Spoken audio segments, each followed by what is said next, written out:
பழங்கள் பலரை ஆச்சரியப்படுத்தும், ஆனால் ஆவின் கனி வாழ்க்கையை மாற்றும். வாங்க ஆவின் கனியை பத்தி பார்க்கலாம். அன்பு பத்தி என்ன நினைக்கிறீங்க? லவ் உண்மையான அன்பு.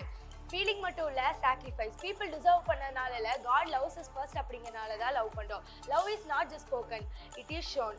நீங்க ஹர்ட் பண்ணவங்கள உங்களால ஃபர்கிவ் பண்ண முடியுமா? எல்லாத்துக்கூடயும் அன்பா இருங்க. சமாதானத்தை பத்தி என்ன நினைக்கிறீங்க? பீஸ். எப்பயுமே ப்ராப்ளம் இல்லாத போது நம்ம காமா இருக்கிறது பீஸ் இல்ல, ப்ராப்ளமே இருந்தாலும் காமா இருக்கிறது தான் பீஸ். அதனால எப்பயும் எல்லாரும் பீஸா இருங்க. God presence give peace. புயலே வந்தாலும் நீங்க உங்க ஹார்ட்ல காமா இருக்கீங்களா? எப்பயும் காமா இருக்க ட்ரை பண்ணலாம். வாங்க. நீடிய பொறுமையை பத்தி சொல்லுங்க. நீடிய பொறுமை. டிலே, பெயின், டிஃபிகல்ட் பீப்புள் இதெல்லாம் சமாளிக்க பேஷன்ஸ் ரொம்ப முக்கியம். Fashion is the silent strength. Mostly 40 இயர்ஸா அந்த பீப்புளை ஹேண்டில் பண்ணாரு. அதுக்கு தேவை லாங் சஃபரிங். நீங்களும் நீடிய பொறுமையா இருங்க. தயவு பத்தி என்ன நினைக்கிறீங்க? தயவு, கைண்ட்னஸ். ஸ்மால் கைண்ட்னஸ் கூட ஒரு லைஃப்